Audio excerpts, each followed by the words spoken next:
సీరియల్లో సినిమాలో నటించాలనుకుంటున్నారా? అయితే వెంటనే మా యాక్టింగ్ స్కూల్లో జాయిన్ అవ్వండి. హాయ్ హలో నమస్తే, welcome back to Suman TV. ప్రస్తుతం మనతో పాటు ఉన్నారు family counsellor, motivational speaker, public speaker Rajani Rama గారు. నమస్తే మ్యామ్. నమస్తే నవీన. మ్యామ్, పెళ్లి చేసుకోవడానికి ఒక వయసు ఉంటుంది కదా, అంటే ఎప్పుడు జరగాలో అప్పుడు జరగాలి అని అంటూ ఉంటారు పెద్దవాళ్ళు. కొంతమంది పెళ్లి అనేది 30+లో 35 తర్వాత చేసుకుంటారు. అంటే ఎప్పుడు జరగాలో అప్పుడు జరిగితేనే బాగుంటుంది అంటే అది నిజమే అంటారా? వయసు దాటాక చేసుకుంటే ఎలాంటి ప్రాబ్లమ్స్ ఉంటాయి అన్ని విధాలుగా? అంటే ప్రస్తుతం ఉన్న పరిస్థితుల్ని మనం రెండుగా తీసుకోవచ్చు. బయట పరిస్థితులు బాగోలేదు కాబట్టి ఆడపిల్లలకి తగినంత చదువు నేర్పించిన తర్వాత వెంటనే పెళ్లి చేసేద్దామనే ఒక ఆలోచనలో చాలామంది పేరెంట్స్ ఉంటున్నారు. దాంతోపాటు ఇప్పుడు పిల్లలు కూడా టైంకి పుట్టడం లేదు అనేది ఒకటి ఈ మధ్య బాగా టాక్. కాబట్టి ఎర్లీ మ్యారేజ్ అంటే ఇన్ ద సెన్స్ గ్రాడ్యుయేషన్ అయిన తర్వాత 21-22 ఇయర్స్ వస్తే, లేకపోతే ఒక 25 లోపల ఆమెకు మ్యారేజ్ చేయడము, త్వరగా పిల్లల్ని కనడము, ఇదంతా మీరు అన్నట్టు సకాలంలో ఏ టైంలో జరగాల.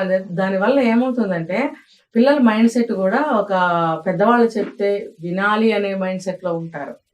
ఓకే, ఇంకా 30 దాటిన తర్వాత చేసుకునే వాళ్ళలో ఏంటంటే ఇప్పుడు తొందరపడటం ఎందుకులే, మనం ఇంకా సెటిల్ కాలేదు, లేకపోతే ఒక్కొక్కళ్ళు చూడండి ఎంత ఏజ్ వచ్చినా కూడా మెచ్యూరిటీ ఉండదు వాళ్ళకి, సిల్లీగానే ఉంటుంటారు.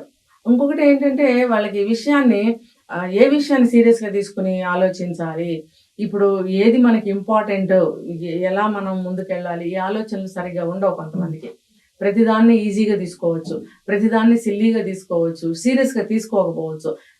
అలాంటప్పుడు ఏమవుతుందంటే లైఫ్ కొంచెం స్పాయిల్ అవుతుంది. అందుకని ఇప్పుడు చాలా మంది 30 దాటిన తర్వాత పెళ్లి చేసుకోవడానికి ఇష్టపడుతున్నారు. అప్పుడు ఏమవుతుందంటే వాళ్ళ మెచ్యూరిటీ లెవెల్స్ పెరుగుతున్నాయి, అవగాహన అనేది వస్తుంది పెళ్లి పట్లే కానీ ఒక ఉద్యోగం పట్ల కానీ. అంటే ఇప్పుడు జాబ్ సెక్యూరిటీ చూసుకుంటున్నారు ఫస్ట్.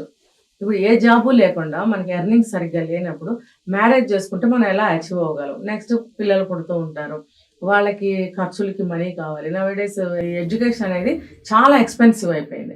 సో దీనికి తగినంత మనీ మనకు కావాలి అని చెప్పి వాళ్ళు ఏం చేస్తున్నారు, ముందు మనం సెటిల్ అవ్వాలి, జాబ్ సెక్యూరిటీ చూసుకోవాలి, జాబ్ మనకు కన్ఫర్మ్ అయ్యింది, మనకి ఇందులో డోకా లేదు అనుకున్నప్పుడు కొంచెం విల్లింగ్ చూపిస్తున్నారు పెళ్ళికి. అట్లానే ఏ విషయాన్నైనా సరే అవగాహన శక్తి ఎక్కువ ఉంటుంది.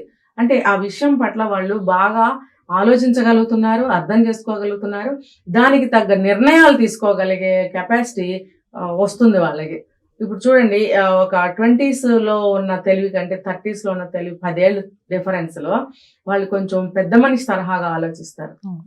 కొంతమంది ఎంత ఏజ్ వచ్చినా కూడా పెద్ద మనిషి తరహాగా ఆలోచించరు. 60 సంవత్సరాలు వచ్చినా 70 సంవత్సరాలు వచ్చినా వాళ్ళు పెద్ద మనిషి తరహాగా ఆలోచించరు. ఎందుకంటే వాళ్ళ థాట్ ప్రాసెస్ ఆ విధంగా ఉంటుంది. ఏంట్లే, ఏమవుతుందిలే, ఇది ఇంతేలే, నువ్వు ఇలాంటి అభిప్రాయాలు ఉంటే కూడా వాళ్ళ ఆలోచన విధానంలో పెద్ద మనిషి తరహా రాదు. అందుకని ప్రతి ఒక్కళ్ళు కూడా మనం చాలా డిఫరెంట్ టాపిక్స్ చేసుకున్నాం.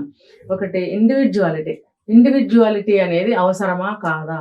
అవసరం కాదు అని ఒక యాంగిల్లో చెప్పుకోవచ్చు, అవసరం అని చెప్పి ఇంకొక యాంగిల్లో చెప్పుకోవచ్చు.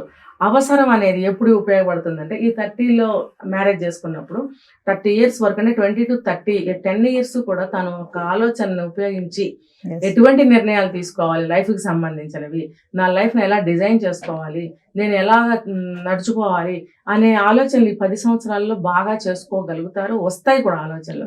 అంటే ఆలోచనలు ఎప్పుడైతే స్టాండర్డ్గా ఉంటాయో, స్పెసిఫిక్గా ఉంటాయో వాళ్ళు లైఫ్లో బాగా రాణించగలుగుతారు. ఫెయిల్ అనేది ఎక్కడా ఉండదు, సక్సెస్గా ముందుకెళ్తూ ఉంటారు. ఇప్పుడు 30sలో మ్యారేజ్ చేసుకుంటారు, ఆ వచ్చిన అమ్మాయి కానీ అబ్బాయి కానీ ఇద్దరు కూడా ఒకళ్ళనొకళ్ళు అండర్స్టాండింగ్ చేసుకునే కెపాసిటీ ఉంటుంది, కొంతమందిలో ఉండదు. కొంతమంది ఆ శాతాన్ని మనం పక్కన పెట్టేద్దాం. ఇప్పుడు కొంతమంది మనం చెప్పుకున్నాం, ఎన్నాళ్ళు చూసినా పద్ధతి మార్చుకోరు, ఆలోచన విధానం మార్చుకోరు, బిహేవియర్ మార్చుకోరు. అలాంటి వాళ్ళు ఇందులోకి రారు. జనరల్గా మనం మాట్లాడుకుందాం. జనరల్గా అయితే ఇలా ఆలోచించినట్టయితే లైఫ్ బాగుంటుంది అని చెప్పి ఇలా ఆలోచించి కొంతమంది లేట్ మ్యారేజ్ చేసుకుంటున్నారు. అయితే 30+ అయిన తర్వాత ఈ పిల్లలు పుట్టే సమస్యలు ఒకటి వస్తున్నాయి. కాబట్టి దానికన్నా ముందు ఇంకోటి చెప్పుకుందాం. ఇప్పుడు 20-25లో మ్యారేజ్ అయినప్పుడు వాళ్ళకి ఫిజికల్గా ఏదన్నా ఒక ప్రాబ్లం వస్తే, అనారోగ్యం చేస్తే, ఏదైనా సర్జరీలు జరిగితే వాళ్ళు తట్టుకోలేరు. ఫర్ ఎగ్జాంపుల్ డెలివరీలో సిజేరియన్స్, సి సెక్షన్స్ జరిగినప్పుడు వాళ్ళ బాడీలు కొంతమంది తట్టుకోలేరు. ఎందుకు తట్టుకోలేరు అంటే తగినంత అవగాహన లేక, తగినంత నాలెడ్జ్ లేక, చిన్న చీమ కుట్టినా తట్టుకోలేని స్థితిలో ఉంటున్నారనమాట. అరే ప్రతిదాన్ని కూడా న్యాచురల్గా తీసుకోగలిగే కెపాసిటీ ఎప్పుడు వస్తుందంటే ఒక మెచ్యూరిటీ లెవెల్స్ ఉన్నప్పుడే. ప్రతి చిన్నదానికి అమ్మో నాకు నొప్పి వచ్చేసింది, అమ్మో నాకు అది తగిలేసింది, అమ్మో ఇదే. ఎందుకనంటే తనని తను సున్నితం చేసేసుకుని నన్ను అపురూపంగా చూడాలి అని అనుకుంటూ ఉంటారు. నిన్ను అపురూపంగా ఎందుకు చూడాలి అని నీ క్వశ్చన్ ఎప్పుడైనా వేసుకున్నావా? నాకు 25 ఏళ్ళు వచ్చినాయి, 24 ఏళ్ళు వచ్చినాయి, 23 ఏళ్ళు వచ్చినాయి, 5 ఏళ్ళ పాపను కాదు. నేను లైఫ్లో ఇన్ ఫ్యూచర్ అన్ని నేను ఎదుర్కోవాలి, నన్ను ఎందుకు అపురూపం చేయాలి, నేను స్ట్రాంగ్ అవ్వాలి అనే ఆలోచనలు రావు వాళ్ళకి. అదే మెచ్యూరిటీ లెవెల్స్.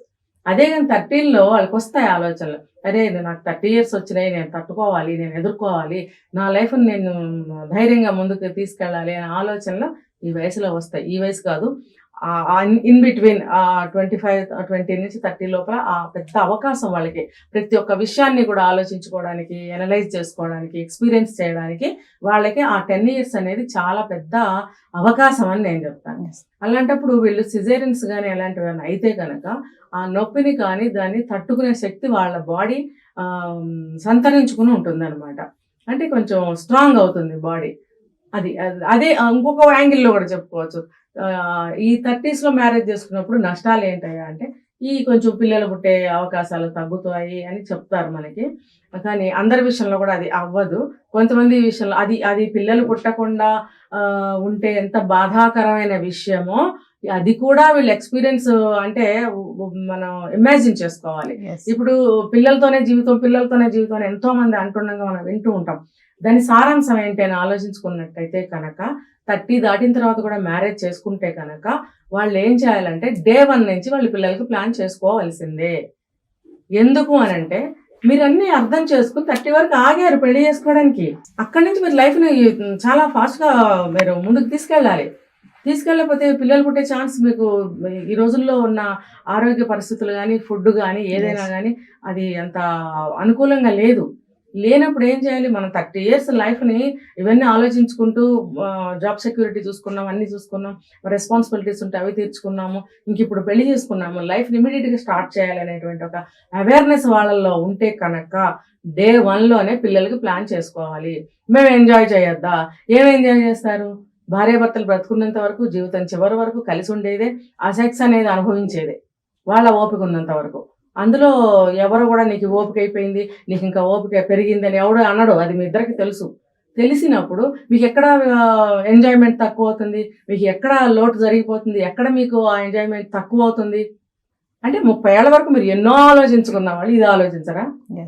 ఇది ఆలోచించగలిగినట్టయితే లైఫ్ అంతా మేము కలిసే ఉంటాము, విడిపోము, మేము అవగాహనతో ఆ మెచ్యూరిటీ లెవెల్స్తో మ్యారేజ్ చేసుకున్నాము అని అనుకున్నప్పుడు మీరు చక్కగా Day 1 నుంచి లైఫ్ ప్లాన్ చేసుకుంటే చాలా చాలా బాగుంటుంది. Thank you.